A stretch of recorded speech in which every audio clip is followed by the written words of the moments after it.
Susi, ¿eh? Qué Muchísimo, laburo. como Vocación siempre, de servicio. como siempre. Vocación de Totalmente. servicio. Realmente un operativo impresionante del Sí, CEPA sí. para acompañar esta marcha tan importante que se hace todos los años. Y ahora, como dijimos, vamos con el licenciado Pablo Rivera da Silva. Vamos a escucharlo, como siempre, que es un placer aprender. Tremendo de él. análisis. A ver, hola Pablo, ¿cómo estás? ¿Estás por ahí? ¿Arrancamos? Hola. Y estamos en el bloque, ¿eh? Llegó el bloque. Llegó el bloque, Un bloque con nuestro periodístico, gran amigo. análisis político, económico y social. Hoy vamos a hacer, creo, un poco de política inevitable, poselecciones, Obvio. una lectura postelectoral y mucho en lo social, que es por ahí un gran tema que lo en veníamos en el dejando bloque un veníamos poquito. muy economía, muy política, hablábamos con nada menos que el licenciado Pablo Rivera da Silva. Ya lo estamos viendo en su central de operaciones Eso, bravo. periodísticas. Bienvenido, Qué Pablito. jugador.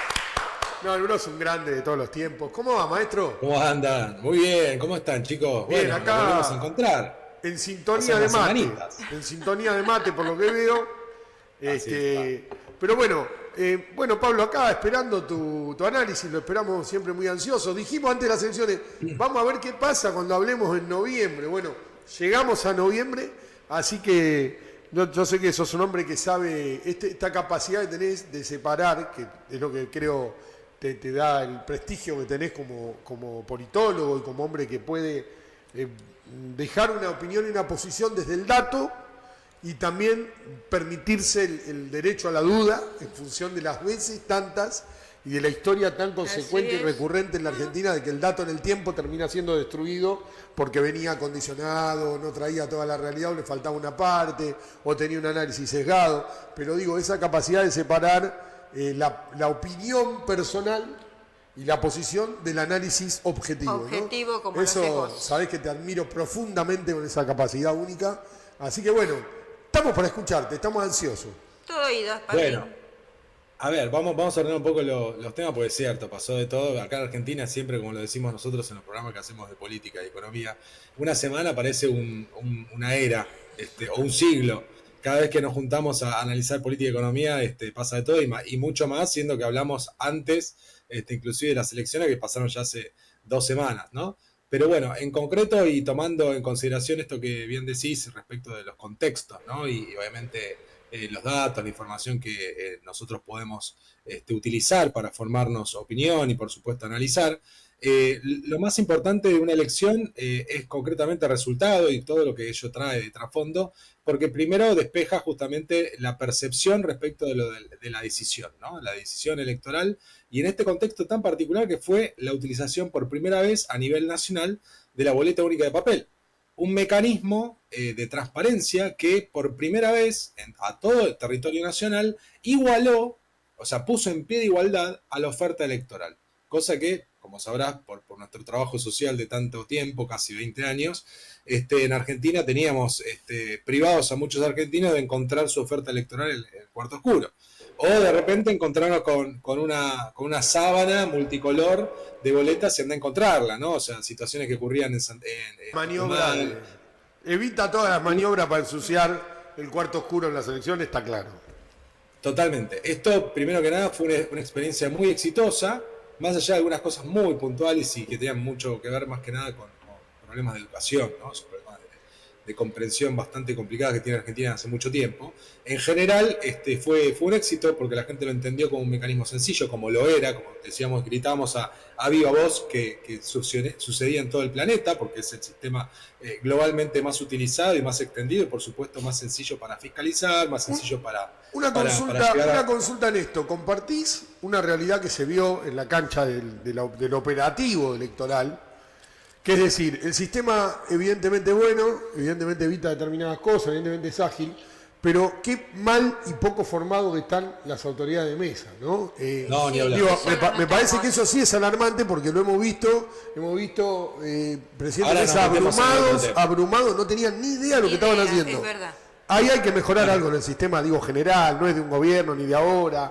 Digo, creo que lo mencionamos en la última vez que nos juntamos. La última vez que nos juntamos dije, ojo con el tema de la formación de las autoridades de mesa porque son el principal problema, pero no porque las autoridades de mesa no sean bien capacitadas, porque la capacitación yo la conozco, la vi y está perfecta. El problema es que no van. No y participan cuando no van, el problema cuando no van es que a los que lo sientan no tienen la capacitación. O por ahí nunca hicieron justamente fueron autoridad de mesa. Entonces, al no tener antecedente de haberlo vivido, que es una situación que tiene obviamente su complejidad a lo largo de la jornada, hay una instancia de apertura, una instancia de sufragio, una instancia de clausura, de cierre y de donde se completan todas las actas y documentaciones, que hay que obviamente tener por lo menos un poco de atención y conocimiento. De hecho, te doy un dato más. De hecho, te doy un dato más que me preocupó. Fiscales de mesa partidario asumiendo el dirigir la mesa como autoridad. Sí. Y la propia persona delegada de la Junta Electoral o de la Secretaría Electoral desconociendo que así no puede ser. Sí. Y cerraron la mesa. Cerraron la mesa y las presidieron como autoridad. Fiscales partidarios, esto pasó, pero no te digo en una mesa ni en dos. Es muchísima, porque aparte de que no van a las capacitaciones, muchos no se presentan a cumplir el compromiso. Entonces ahí tenemos un problema de sistema, ¿no? Ahí está la otra parte del problema de Argentina respecto de su compromiso y participación ciudadana con la cosa pública, un tema que es el central de nuestra agrupación Construyendo Ciudadanía, porque sin ciudadanos no hay política entendida en el buen sentido de la participación y colaborar todos para que esto sea mejor. Y ahí es donde está algo que venimos hablando juntos desde el principio de año, que es el nivel de participación ciudadana en declive tan complicado. Todas las elecciones provinciales de este año tuvieron una caída muy fuerte en cuanto a la participación ciudadana electoral. ¿Sí? Hubo elecciones del 50% de participación. Exactamente, ciudadana. El nivel de apatía es impresionante. Lo decía un amigo don Ángel Jorge Clavero, un gran amigo nuestro, un mentor, un hombre de una calidad extraordinaria. Nos decía, ¿te acordás, Pablo, a principios de año o a fines del año pasado? Guarda con la apatía en la sociedad argentina, guarda con este fenómeno apático en general, a lo colectivo, a lo que excede lo individual, lo personal o el ámbito más privado, porque es perder de vista la condición ciudadana. Y como decís vos, eso es profundamente peligroso para la ciencia política y para la convivencia política. Yo ahí concuerdo plenamente. A ver, no vamos a tomarlo como un dogma o como una verdad absoluta. O sea, el nivel de participación está asociado básicamente con el interés con la cosa pública del ciudadano. Y eso obviamente puede estar desmotivado por muchos motivos, ¿no? Sí, hay una crisis de legitimidad. De legitimidad de representación. La crisis de representatividad pasa más por ahí, y es una crisis que comenzó en la década del 90. Del 90 para acá, a nivel global, mutaron obviamente las participaciones ciudadanas en lo que es las democracias occidentales liberales, ¿no? De lo que era el concepto del partido, ¿no? O sea, justamente la participación partidaria de los ciudadanos fue abandonándose por problemas justamente inclusive por ahí el fracaso justamente de trasladar o convertir en resultados reales y tangibles para la gente lo que puede lograr esa política partidaria. Entonces, lo que empezaron a emerger fueron las candidatocracias, ¿no? Las candidatocracias son básicamente y los partidos y muchos partidos y movimientos se volvieron maquinarias electorales que trabajan apurados para cada elección, porque hay que meten y esa con los mismos eslogans. Las campañas electorales dejaron de tener justamente lo sustancial y pasaron a tener eslogans partidarios, eslogan de marketing, ¿no? O sea, que le podría caber a cualquiera, ¿sí? O sea, por ahí los matices eran, si es de derecha, de izquierda, pero en realidad, básicamente los eslogans son siempre muy parecidos y los podías englobar en una relación directa. Y esta cuestión concreta de la falta de participación ciudadana, que ocurre obviamente cuando hay una disociación entre el electorado y la clase política, o por lo menos los representantes, lo que emerge justamente es, evidentemente lo que percibe la ciudadanía es que no quiere meterse en ese barro político porque le obstruye su desarrollo personal, le molesta ya le fastidia personales. Sí. Le fastidia, tal cual.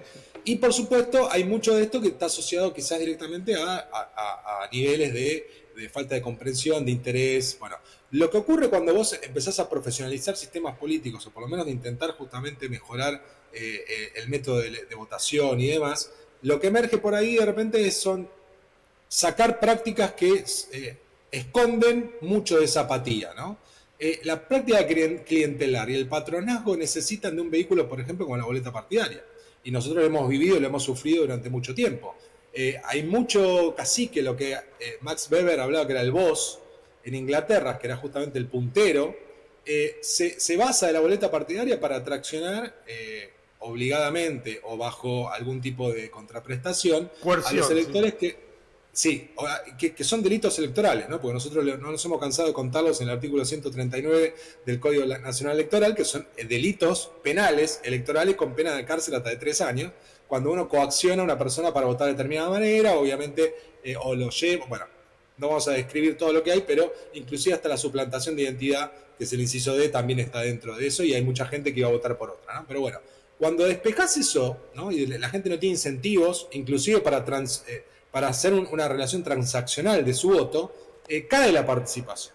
Entonces, esta elección, con boleta única, pudo haber tenido parte de ese pequeño porcentaje de no participación, aquellos que directamente lo pueden agarrar. Y también en el caso de la provincia de Buenos Aires, que la elección se había desdoblado y que un mes antes había tenido justamente la estrella de la elección, lo que era justamente la elección local, que está la movilización de los aparatos locales, ¿no? De los intendentes, por supuesto. Ahí hubo una internita, ahí me parece que hubo una interna aparte, grande. Muy grande, muy grande. Muy grande. Pero bueno, cerrando este tema de la participación, el vínculo del electorado con la cosa pública, con la política, está por lo menos cuestionado y muy fuertemente. Totalmente. Y esto tiene que ver justamente con lo que pasa y lo que la sociedad vive, sufre o siente respecto de quiénes son sus representantes. Revertir esto obviamente necesita de un esfuerzo de virtud de la clase política y de selección de la gente que participe de la política y que esté a la altura del desafío. Y aparte, Pablo, una cosa más, a ver qué te parece a vos. Digo, había oferta electoral, porque había Claro, nombres de personas, para no hacer partidos, de personas que han tenido una conducta en la gestión, de gestiones muy ponderadas, que de hecho venían de validarse territorialmente en una forma magnífica, de personas con determinada trayectoria y coherencia en el tiempo, que no estaban ensuciadas ni por vínculos con mafias, ni por prontuarios, pero parece que Unitario y Federal le sigue mandando, y que esto que bien decís de la coerción y el miedo tuvo un rol importante. Es mi humilde análisis breve, muy sintético y para no entrar en ningún tipo de polémica, pero digo, todas esas cosas estuvieron ahí, se vieron de una manera como pocas veces. Yo no recuerdo un nivel de coerción exterior hacia una medio término local como la que se vivió este año y en esta oportunidad, pero más allá de eso la ciudadanía validó la gestión, decidió acompañar. Ahora nos metemos brevemente en eso, pero déjame que te agregue un dato más sobre este tema que me parece importantísimo. Es que Argentina viene desde hace muchísimo tiempo, básicamente de su fundación, y lo acabaste de decir clarísimo, aquí unitarios o federales, en una tendencia a la polarización natural, ¿no? O sea, conceptualmente Argentina en los últimos 100 años, su construcción política y sociológica estuvo obviamente organizada en un concepto de corporativismo político, ¿no? El corporativismo al estilo fascista, traído obviamente en su momento en la década del 30 por lo que Perón interpretó que era el modelo político a seguir, y obviamente las corporaciones se asociaron a la política identificándose partidariamente y obviamente forzando a esto, que lo decía algunos sociólogos, investigadores políticos del tema, cuando te obligan a que vos te posiciones es porque el fascismo está en la discusión política, ¿no? Cuando obviamente uno necesariamente tiene que obligarse a ponerse en una posición, es porque obviamente la discusión se está tendiendo a distintos matices, sí, mejor dicho, obviando los matices y yendo a absolutos, o negro o blanco. Y Argentina, en base a esa construcción, también políticamente se organizó en un sistema bipartidista a nivel político. Entonces el nivel de participación estaba centrado básicamente en dividir las aguas, ¿no? Cuánto porcentaje para un lado, cuánto porcentaje por el otro. Hegemónicamente el peronismo estuvo muy presente y de hecho hasta esta última elección dominó el Senado, por lo tanto obstruyó, obturó o construyó las decisiones del Senado, que básicamente se centran en el control de la justicia. Ahí hay un cambio político importante que se está dando, ahí hay un cambio, ahí tocaste un cambio importante. A eso voy. Este cambio... No sé si bueno o malo, eso lo vamos a ver en el tiempo, pero el cambio está.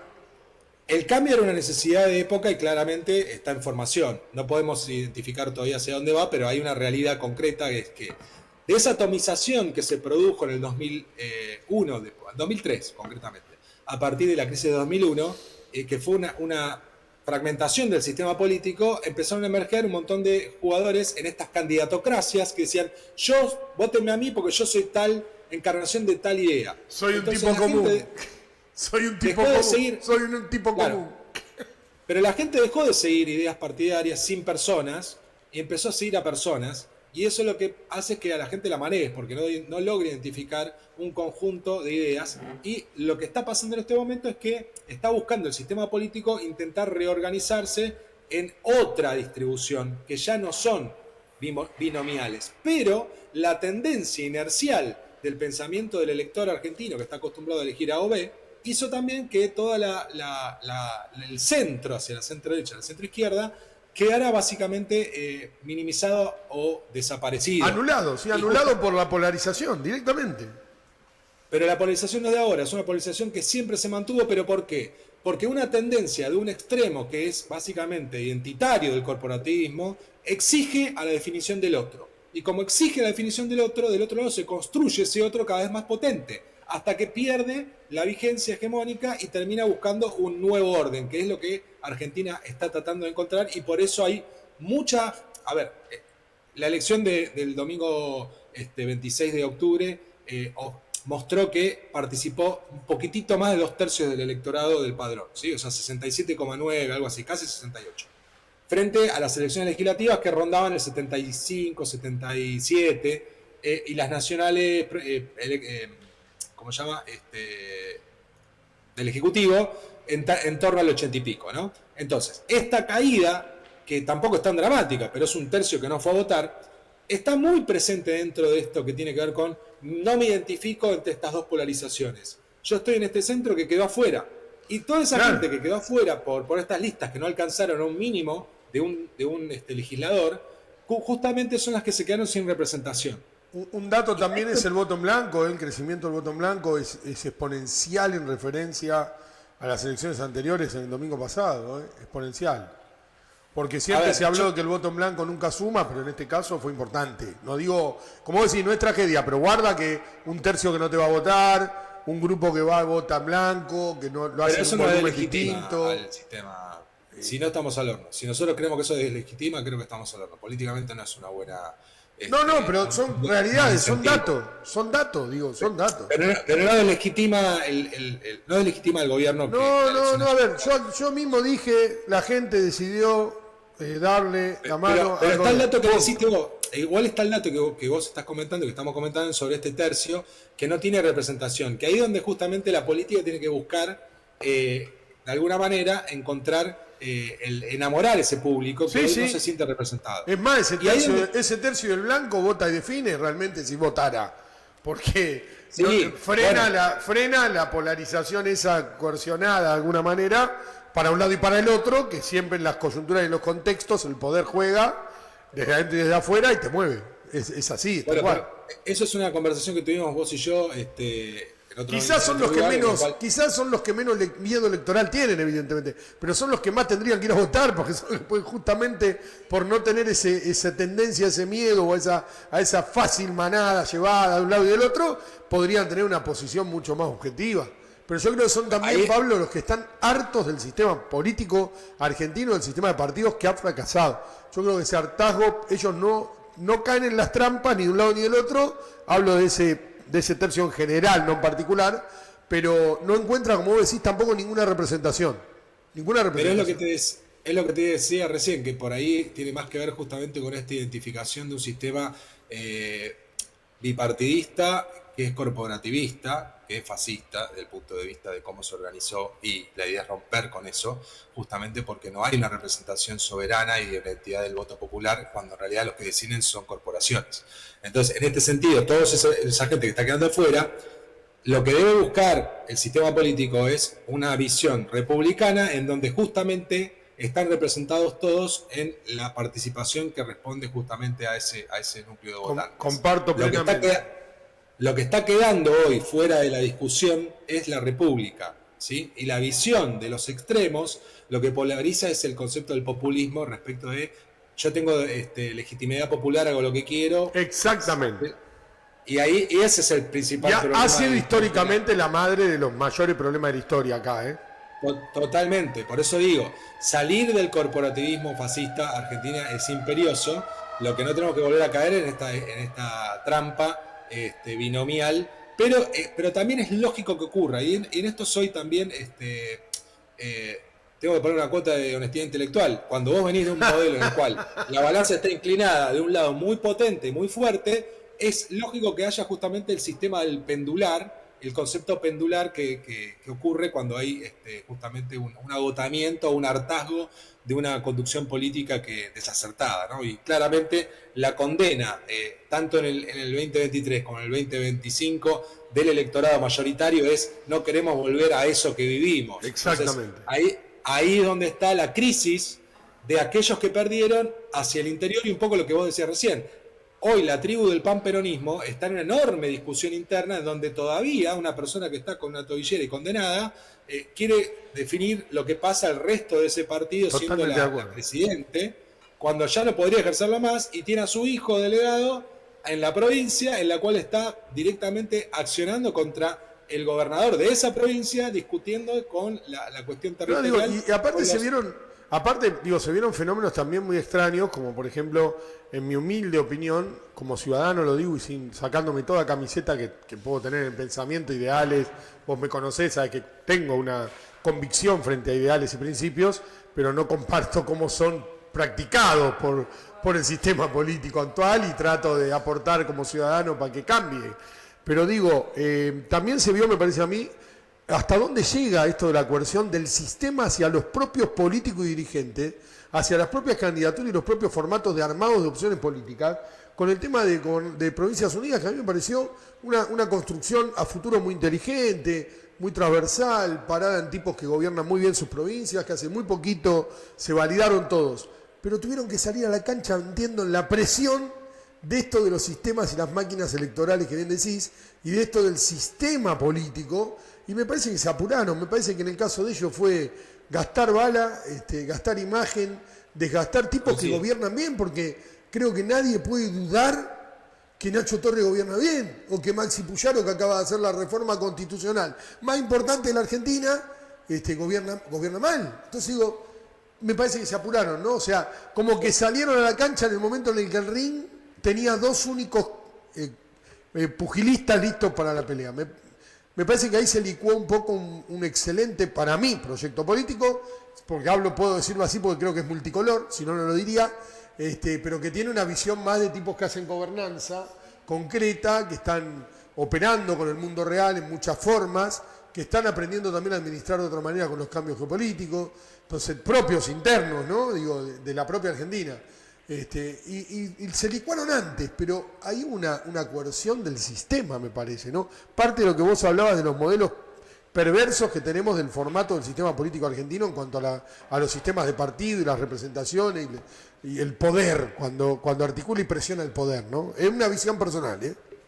No, está bien, coincido. A ver, coincido y creo que de alguna manera, por esto que decís vos, ¿no? De estar forzados a hacerlo, tiene que ver un poco con el hecho de, tengo que tener una oferta para ver qué pasa. Y también es una jugada de riesgo. La jugada de riesgo era, bueno, quiero ver si tengo acompañamiento. Si el electorado está dispuesto a romper esta lógica binomial antagónica, o si hay una posibilidad de ir por la lógica adversativa. Es decir, tengo adversarios políticos las cuales puedo construir. Desde el punto de vista político, respecto a lo que vos decís, el mal timing, que en realidad era una apuesta de riesgo, le juega en contra a estos justamente gobernadores a la hora de negociar lo que tienen que negociar dentro de los próximos 2 años del oficialismo. Claro, lo que yo digo es que hubieran esperado a salir a tomar posición electoral. O sea, vos podés construir el frente y ser una posición que estás construyendo una alternativa política hacia el futuro, sin salir a la arena. Cuando salís a la arena a apoyar a fulano, sultano y mengano, te cooptó el mecanismo de la máquina electoralista y la construcción política pasó a segundo plano. Eso es lo que me dio la sensación. Hay partidos que han tardado décadas en afianzarse o intentar justamente colocar, según algunos ilustres politólogos, para poder ser, en el caso Sartori, ¿no? Poniéndole palabras mayores, Sartori, para poder ser partido político tenés que tener 2 cosas: capacidad de coalición, o sea que realmente alguien quiera ser tu aliado, y capacidad de chantaje, es decir, la posibilidad de que tengas vos de obturar procesos políticos o tratar justamente de frenar iniciativas de tu oponente. Y la verdad es que hoy en Argentina lo que intentó hacer Provincias Unidas no tiene ni capacidad de coalición ni capacidad de chantaje. O sea, todavía no pueden considerarse un atisbo de ser partido político o asociación partidaria con objetivo futuro de serlo, ¿no? Pero en algún momento tenés que dar el paso. En algún momento tenés que dar el paso y avanzar. Entonces, ahí donde vos decís, ¿el timing era correcto? Y quizás no, y coincido con vos. Escúchame, la política y lo social son temas indisolubles, pero ¿te parece? Sí, porque ya el tiempo vos sabés cómo es y nos hemos extendido muchísimo, pero por supuesto entiendo, vale la pena totalmente. Vale la pena, total. ¿Te parece en el mes de diciembre, en el bloque, estrictamente lo social como análisis de balance de año en materia social? Lo dejamos así, porque era ineludible hoy hablar de política postelectoral y porque también lo has abordado desde un lugar que tiene que ver con lo social. Por eso yo decía de entrada, Pablo tiene una capacidad única de bajar objetivamente la mirada y cómo se relaciona la realidad del ser social como ciudadano argentino y elector con el sistema político, ¿no? Esas dos cosas cómo conjugan, muy bien no nos ha ido hasta acá en cómo conjugan, pero bueno, eso es la lucha que damos hace muchísimo tiempo por mejorarlo, desde un lugar, desde el otro. Digamos que no es nuevo. Nosotros tenemos una camiseta que no tiene color, tiene la Constitución Nacional adelante y el sueño de la República y la democracia con un poco de calidad. Así que esa es nuestra bandera por encima de cualquier otra. Pablo, querido, gracias por todo, por siempre, por tanto. Y quedamos para diciembre con un balance social del año, ¿te parece? Totalmente, me parece fantástico, oportuno y aparte nos permite cerrar el año en el debe y el haber, obviamente. Y en la materia nuestra central del programa de Buenos Aires en Red, que es lo social, pero que es indefectiblemente asociado y vincular a lo político, porque son una sola conformación que hacen al sistema convivencial desde la ciencia política. Como siempre, Pablito, un placer escucharte. Habrán dicho que yo muda, porque ante dos personas como ustedes, imposible meter bocado.